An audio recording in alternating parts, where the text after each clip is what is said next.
Alors Annette, bah, écoute, ça fait longtemps qu'on avait parlé de se voir. On s'est rencontrés quand tu avais fait ton exposition et que je suis venue te voir chez toi pour qu'on en parle un petit peu. Aujourd'hui, on est dans un autre climat, si je puis dire. C'est quelque chose que tu m'as dit pendant qu'on parlait d'art, en aparté et de psychanalyse. Tu m'as dit quelque chose qui m'a retenue et qui m'a beaucoup intéressée. Tu m'as parlé de tes différentes analyses.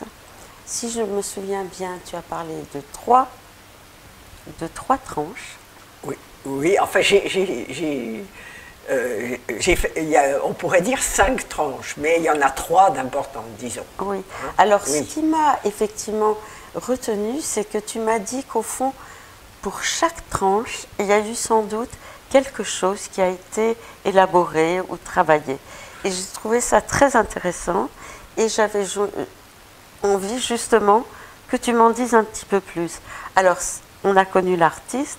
Aujourd'hui, on a affaire à l'analysante que tu as été, et analysante sur une longue période. 20 ans. 20 ans. Bon. Voilà. Oui. Alors, c'est autour de chaque tranche, ce que tu en gardes comme expérience singulière chaque fois, qui t'a fait sans doute progresser, oui. si on peut dire ce mot-là. Tout à fait. Oui. Oui. Et donc, c'est important aussi pour moi oui. De parler de ce que les diverses analyses m'ont apporté. Et ce qui me paraît important, c'est à la fois de dire que ce n'est pas une solution miracle, et que ça ne veut pas dire que ça va s'arrêter, ça ne veut pas dire que je ne vais pas reprendre tôt ou tard une tranche d'analyse, mais que d'avoir fait ces tranches d'analyse à chaque fois, ça m'a permis de résoudre un problème. Voilà, oui. Enfin un problème qui était dominant à ce moment-là. Oui, oui. Alors, on pourrait dire, voilà, si on dit les 3 principales, oui. Sur les 5. Puisqu'il y en a eu 5. Il y en a eu 5, oui. Mais il y en a 3 qui ont été plus longues que les autres, puisque il y en a 3 de 5 ans, et le reste, oui, et les 2 autres, ça fait 2 ans et demi, quoi. Ça fait, avec d'autres analystes. Ah oui, à chaque fois, ça a été des analystes différents, pas toujours de mon fait. Alors, la première tranche, oui. Si je prends l'ordre chronologique, je suis arrivée en analyse parce que ça n'allait pas fort, c'était à la période de l'adolescence, et je préparais Normal Sup, enfin Fontenay-aux-Roses à l'époque, et ça n'allait pas du tout. Donc, j'ai été prise en charge à l'hôpital qui est aujourd'hui Montsouris, qui était l'hôpital de la cité universitaire. Et ça, c'était très important puisque je ne gagnais pas ma vie. Enfin, ça aurait été difficile de faire une analyse en privé, quoi. Oui. Enfin, bon. Et donc, d'ailleurs là, c'est pas tout à fait juste. J'ai été, par la suite, j'ai eu ce qu'on appelait les IPES, c'est-à-dire un petit salaire, mais c'était très bien comme étudiante. J'étais déjà fonctionnaire, et bon. Et donc, quand j'ai commencé cette première analyse, donc ça n'allait pas fort du tout, et si je veux dire les choses de façon un peu grossière, quand j'ai passé Fontenay-aux-Roses, je n'ai eu aucune note au-dessus de la moyenne, et quand j'ai passé l'agrégation de philo, je n'ai eu aucune note en dessous de la moyenne. Ah oui. Donc pour moi, j'avais vraiment ce but-là, c'est-à-dire que j'avais en bonne obsessionnelle, le sentiment d'une dette à l'égard notamment de ma mère, et je lui devais ça, et je n'y arrivais pas. Hein. J'avais beau travailler, bon, ça n'allait pas fort quand j'ai débuté. J'avais ce premier psychanalyste m'avait fait d'ailleurs dès le début un certificat médical m'autorisant à ne plus habiter avec ma mère. Waouh! Et oui, ça allait. J'avais fait déjà des petites tentatives de suicide. Bon, donc c'était bien qu'il propose ça.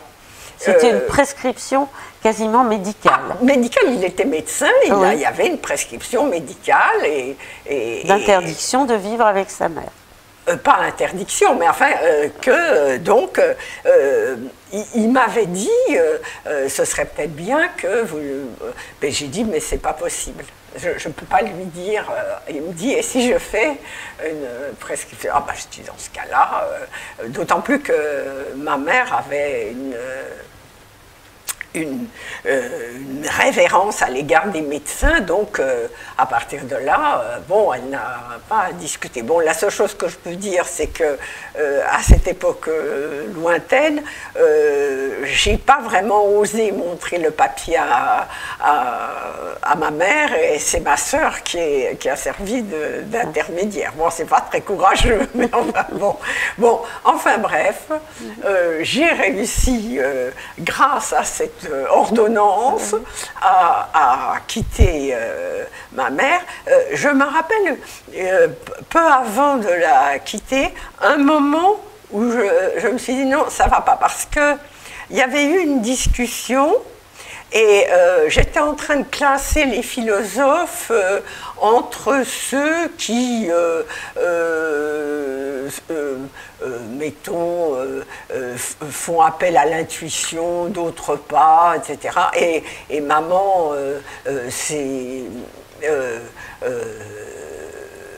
elle avait très peur que je sois intéressée par les philosophes sinistres ou quelque chose comme ça. Et elle m'a dit, je lui dis, mais enfin, je clash, je lui dis, je ne dis absolument pas ce que je pense. Elle dit, mais je sais bien ce que tu penses. Ah oui, bah, tu as de la chance, moi pas. Et à cet instant-là, je me suis dit, ça ne va pas. Parce qu'en fait, une des difficultés que j'ai eues, c'est d'arriver à dissocier ce qu'on peut penser de l'amour qu'on a pour quelqu'un.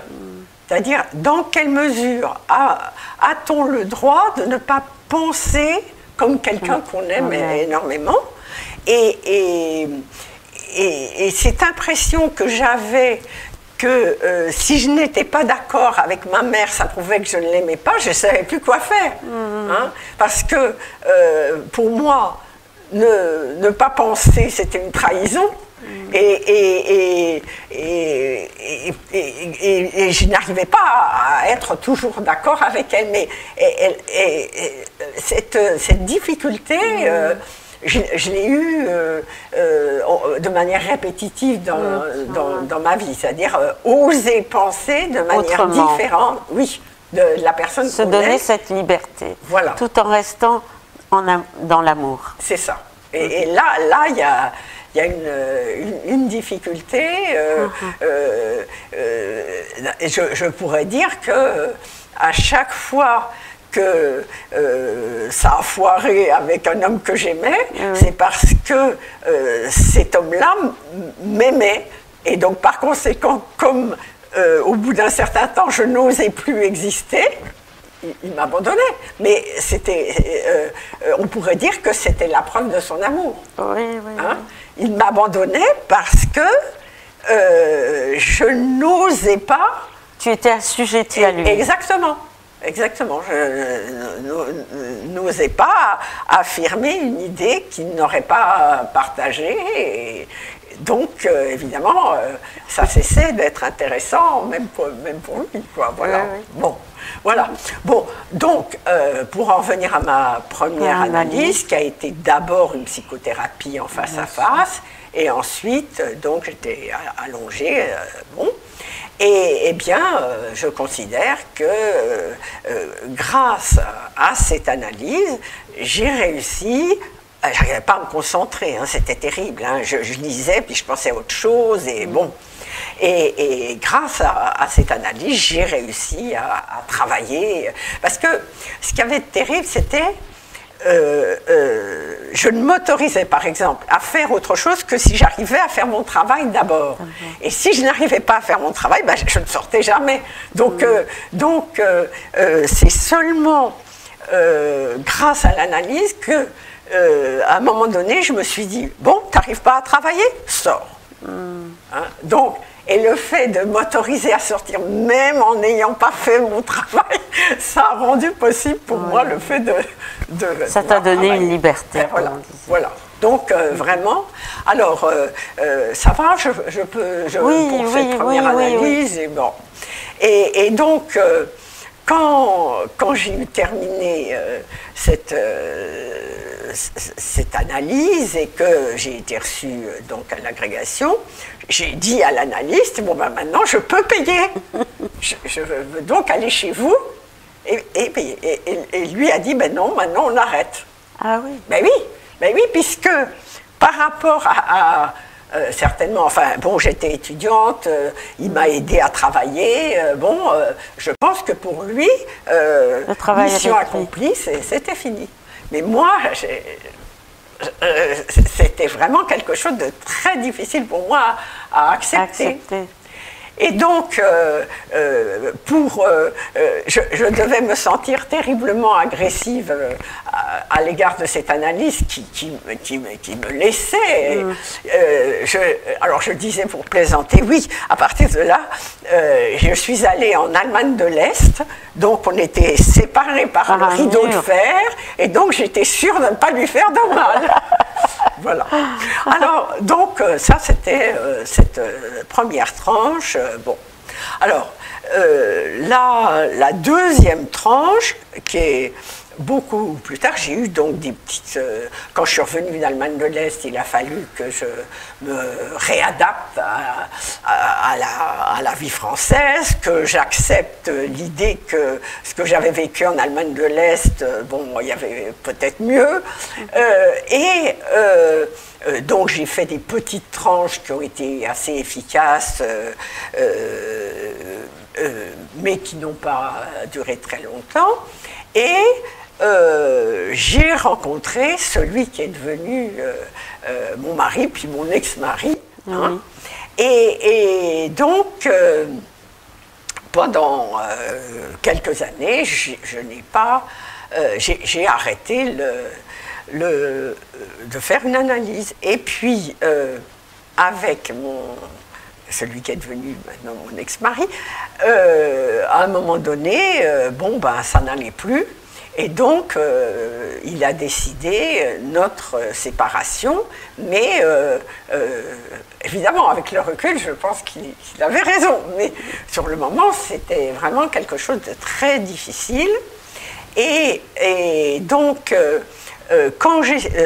même avant qu'on se sépare, comme ça n'allait pas fort, j'ai repris une tranche d'analyse. Donc, c'était la deuxième. C'était en fait la troisième tranche, mais enfin la deuxième vraiment importante, avec un analyste en province. Et donc, ça a été encore une tranche de 5 ans. Ah oui. Et donc, cette période, donc c'était une période particulièrement difficile parce que arriver à me détacher de mon ex-mari, pour lequel j'ai encore aujourd'hui énormément d'affection. Ah oui. Les hommes que j'ai aimés, je les aime toujours. Oui, il y a une... C'est-à-dire que c'est pas parce que je ne peux pas vivre avec un homme que je ne l'aime pas. Hein. Bon. Cet homme-là, détaché, Il a fallu donc des années pour que je commence à aller mieux. Alors, je suis tombée dans cette tranche si importante sur un analyste, disons, qui a hystérisé, j'allais dire historisé, mais hystérisé ma névrose. Et donc, évidemment, de tous les analystes, c'est celui avec lequel le transfert a été le plus puissant. Hein. Et je me rappelle une fois, dans sa salle d'attente, c'était quelqu'un qui jouait de la musique, il avait enlevé une guitare. Et catastrophe, je ne m'en étais pas rendu compte. Mais comme c'était une petite ville, je connaissais des tas de gens qui étaient en analyse chez le même analyste. Et il y a une amie qui m'avait dit, tu as vu, il a enlevé une guitare. Et non, je n'avais pas vu. Catastrophe, donc, double catastrophe, il avait enlevé une guitare et deuxièmement, je ne l'avais pas vu. Et alors j'ai fait une mise en scène, c'était rigolo parce que ma sœur est comédienne et metteur en scène, mais moi, le théâtre, c'est pas mon domaine, si ce n'est en tant que professeur, bon, toujours un peu de théâtre. Et alors, j'ai fait une mise en scène où, comme j'arrivais dans la salle d'attente avant lui, j'ai installé, alors j'avais mis, à la place de la guitare, j'avais mis pas de porte à céder, tout doit disparaître. Bon, alors j'avais mis des tas de petits mots comme ça à divers endroits, et puis le hasard a fait qu'à ce moment-là, ma sœur montait On ne badine pas avec l'amour. Donc, sur son bureau, je lui ai donné le carton d'invitation pour le spectacle de ma sœur, On ne badine pas avec l'amour. Voilà. Enfin, donc, là, c'était un vrai théâtre. C'était un vrai théâtre. Et bon. Donc, de temps à autre, comme ça, il se passait. Alors, dès l'origine, il a fait quelque chose qui a fait que l'analyse a commencé. C'est que à ce moment-là, je faisais une analyse, mais je parlais sans croire à la présence ou que ça pouvait servir à quelque chose. Et alors que je parlais comme ça, étendu sur le divan et qu'il était derrière moi, tout d'un coup, il s'est levé et il a marché dans mon champ visuel. J'ai eu tellement peur. Je lui dis, mais non, je lui dis, mais partez, mais non, c'est dangereux, rien à faire. Il continuait à être là. Et j'ai eu tellement peur que c'est moi qui suis partie. Ah oui. Et c'est comme ça que l'analyse a commencé. Ah oui, bien sûr. Parce qu'il s'est passé quelque chose. Maintenant, avec le recul du temps, je me rends compte de l'importance du champ visuel et du fait que par la suite, j'ai fait de la peinture. Ce que je ne faisais absolument pas. Ah oui. Ah ben non, moi j'étais une hyper-intellectuelle. Dans le texte. Oui, toujours dans le texte. Et donc, avec ce psychanalyste avec lequel le transfert était si puissant, je lui avais donné à lire un texte que j'avais écrit sur Descartes, Nuit, songe et sommeil chez Descartes. J'avais écrit un texte là-dessus. Et c'était un ami qui me l'avait demandé, mais après il n'en avait pas voulu. Et donc je lui avais donné à lire, voulant me montrer que ce n'était pas ça qui comptait dans l'analyse. Alors, moi j'ai cru qu'il voulait que je lui paie comme une séance. Donc j'ai payé comme une séance, mais ce n'était pas non plus ça. Alors, il m'a dit, mais votre texte, je ne l'ai peut-être pas lu. Et cette phrase, elle a résonné pendant des années, et avec le recul du temps, je comprends bien que ce qui était en jeu, c'est cette idée que c'était pas ce que j'écrivais qui comptait, c'était moi. Mais à ce moment-là, j'ai absolument pas compris. J'ai vécu ça comme un rejet, mais pas totalement, puisque je suis pas partie. Hein. Donc, mais, le transfert était suffisamment. Ah oui, c'était très fort. Hein. Mais alors, cette idée-là qu'il ne l'avait peut-être pas, lui qui ne l'a... Bon, alors ça t'a travaillé. Oui, ça m'a travaillé et c'est vrai que par rapport à ma structure, j'ai toujours beaucoup de mal à imaginer qu'on puisse m'aimer, oui, tout simplement. Hein. Donc, qu'on aime mes productions, hein, bon, c'est très anal tout ça, c'est beaucoup plus clair pour moi. Hein. C'est-à-dire, je me demande aujourd'hui si parfois les peintures n'ont pas fini par jouer le même rôle que ce que je demandais au texte auparavant. Hein. Mais pas tout à fait quand même. Ah oui. Bon, alors, donc, j'en reviens donc avec ce deuxième analyste. Donc, grâce à cette analyse, malgré tout, et avec donc ce transfert si important, bon, j'ai avancé et donc ça allait. Tu as accepté la séparation avec ton ex-mari. Bon. Alors ça a été donc très important et je n'ai repris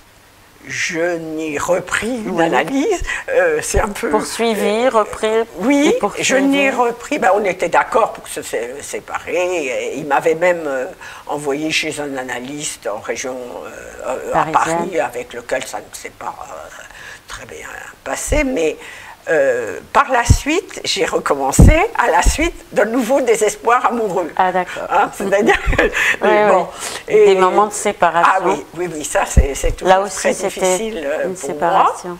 Et là, c'était encore plus difficile peut-être, déjà parce que ça se répétait, hein, et puis parce que je ne voyais pas pourquoi. Donc, c'était particulièrement dur, et donc, à un moment donné, j'ai une amie qui a dit bon, bah, il faut que tu reprennes une analyse, ça ne va pas du tout, et bon, et donc j'ai recommencé, et alors là je suis tombée sur un analyste beaucoup plus âgé, et un homme encore. Un homme, oui, j'ai eu une analyste femme, mais ça ne s'est pas bien passé. Ah, oui. Non, et ça a été quelques mois, et non. Ces trois tranches, c'était des hommes analystes. Pardon? Les trois tranches, ça a été des hommes analystes. Oui. Étant donné que mes parents étaient divorcés, j'ai été entourée de femmes, hein, ma mère et ma sœur, deux femmes avec très forte personnalité, et donc j'étais ravie au moins que dans l'analyse je puisse rencontrer un homme. Voilà. Et donc cet analyste a été donc très bienveillant, très gentil. Ah oui. On n'était pas du tout dans le domaine de l'hystérie. Le transfert a été modéré, c'était pas l'amour-passion comme le deuxième. avec celui que j'avais connu donc en province. Et lui a dit que ce serait pas mal moitié-moitié, c'est-à-dire une partie face à face et une partie allongée. Et ben c'est grâce à lui que je peins. Voilà. Ah oui. Donc grâce à lui, parce que avec ce désespoir, donc je ne savais plus quoi faire, puisque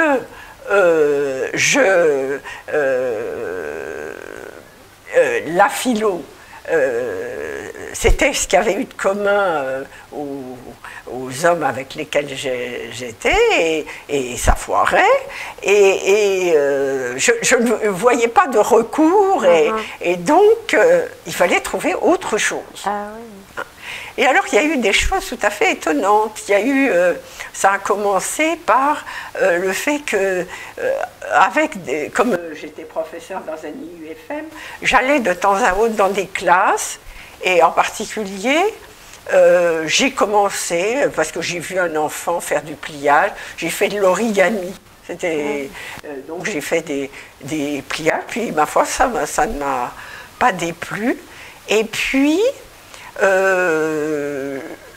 bon, je me rappelle une fois, quand j'ai commencé à dessiner, ou à peine, oui, j'avais fait quelque chose qui était pour moi totalement sans signification. Et l'analyste, je lui apportais ce que j'avais fait, et il a dit « Oh, ça c'est des tulipes ». Des tulipes, des tulipes, pourquoi des tulipes?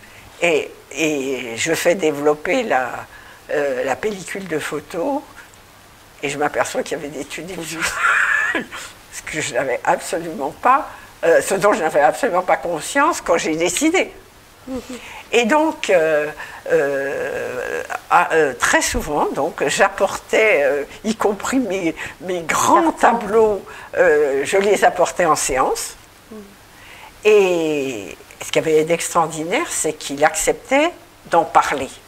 C'est-à-dire que ce n'était pas uniquement moi sur mon divan qui disait des choses, mais par exemple, il essayait de donner un nom, par exemple. Et pour moi, c'était absolument extraordinaire parce que jamais je n'ai pensé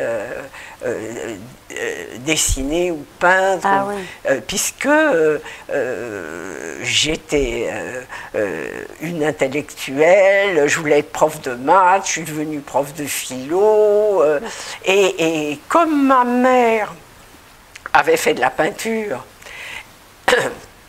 et qu'après, quand j'étais enfant, elle faisait tout en gagnant sa vie comme secrétaire ou bibliothécaire, elle faisait ses études pour l'université et a terminé donc maître assistante à la faculté, et que ma sœur a été un peu, elle a suivi des cours aux Beaux-Arts, et puis elle a été comédienne et metteur en scène. Donc maman disait par plaisanterie, à vous deux, vous me valez. Puisque ma mère faisait de la peinture quand elle était mariée avec mon père, et je n'ai aucun souvenir de l'avoir vu peindre, puisque mes parents ont divorcé, j'avais 18 mois, mais maman m'entraînait dans les musées. Et elle me disait, mais qu'est-ce que tu as à dire? Je disais jamais ce qu'il fallait, enfin, bref, voilà. Donc, l'idée que je puisse faire de la peinture, ça faisait pas partie de ma définition. Jamais je ne me voyais comme ça. Hein. Et quand j'ai commencé, c'était donc un moment très fort, puisque j'étais animée par cette passion du désespoir. Bon, et si bien que je me rappelle une amie disant « Ah, ben heureusement qu'il est parti, hein, sinon on n'aurait pas... Et c'est vrai que j'étais étonnée parce que j'ai fait des œuvres, des peintures, en utilisant beaucoup le hasard, et le fait que, à ce moment-là, la peinture glycéro, ça ne se mélangeait pas bien, et si bien que quand je faisais couler, ça faisait comme le papier relure, enfin il y avait des effets absolument merveilleux. Eh bien, même avec le recul, même maintenant où j'ai appris, j'ai suivi beaucoup de cours de dessin, eh bien, même maintenant, je dois reconnaître que des peintures que j'ai faites à un moment où je ne savais rien faire, rien. Bon, c'était abstrait, mais c'était superbe. Hein. Après, bon, j'ai appris. Hein. Et maintenant, je peux reconnaître que je sais faire quantité de choses que je ne savais pas faire, mais est-ce que c'est aussi beau que ce que je faisais quand je ne savais rien faire? Voilà. Sans technique. Voilà. Donc, avec cet analyste, il m'a vraiment donné une solution durable. Ah, oui. C'est-à-dire que je sais qu'à chaque fois que ça ne va pas bien, si j'ai la possibilité de peindre, je vais m'en sortir. Oui, mais en même temps, maintenant, tu peins aussi quand tu vas bien. Ah, ben je peux peindre quand je vais bien, mais avec moins de génie. Oui. Donc, mais ça t'accompagne. Ça m'accompagne. Voilà. C'est un geste. Et comme il y a eu ça, je peux aussi faire de la philo. C'est-à-dire que maintenant, grâce à ces tranches, tu t'es rassemblé avec tes différentes dispositions. Et ça me plaît bien. Ça me plaît bien, c'est-à-dire que quand on me dit mais comment tu te définis, eh ben, je suis obligée de dire oui, ça dépend ce que vous voulez, quelle casquette, oui, je peux faire de la philo et je peux faire de la peinture. Alors je peux dire aussi que en tant que femme, je me sens plus à l'aise comme peintre. C'est-à-dire que j'ai plus le sentiment d'être une femme en faisant de la peinture qu'en faisant de la philo. Ah oui, c'est vrai. En faisant de la philo, j'ai le sentiment d'être neutre ou identification masculine. Hein. Mais c'est difficile pour moi d'être femme philosophe. Tandis que quand je fais de la peinture, je suis sûre que je suis une femme. Oui, ne serait-ce que parce que j'aime les couleurs et que je considère le dessin comme vraiment une conquête, en ce sens que ce n'est pas du tout quelque chose que je fais spontanément. C'est quelque chose, pour moi, c'est les hommes qui dessinent. Ah oui. Hein? Et les femmes, elles jouent sur les couleurs. Bon, alors, je fais des efforts, J'ai lu des méthodes où on peut, comme on dit, dessiner avec le cerveau droit, c'est-à-dire si je mets à l'envers, je peux suivre la ligne. Et, bon. Et il y a eu des choses très importantes parce que avant de me mettre à la peinture, je n'avais pas de représentation. C'est-à-dire que je dois avoir tellement peur des images que je produis que quand je lis un texte,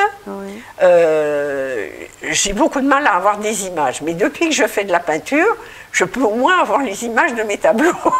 Ah oui, c'est vrai. Ça aide. Voilà. Et au niveau de ton corps et du miroir. Oui. Et donc,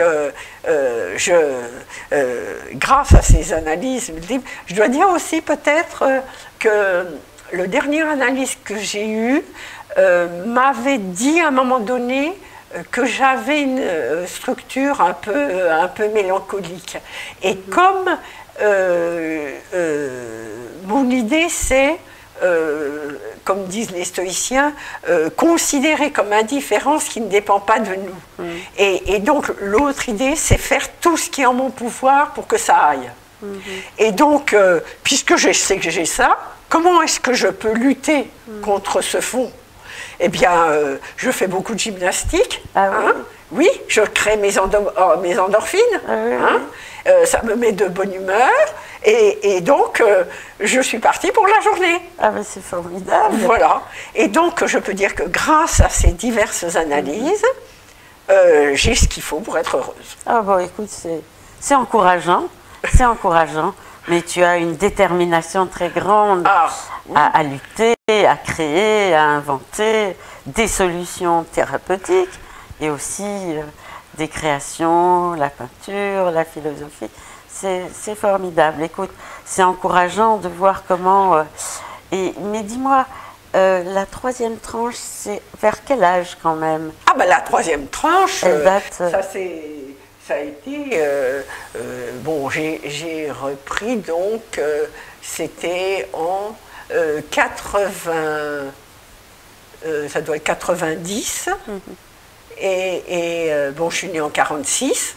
Hein, donc, ça faisait 44 ans, quoi. Oui, hein. oui, oui.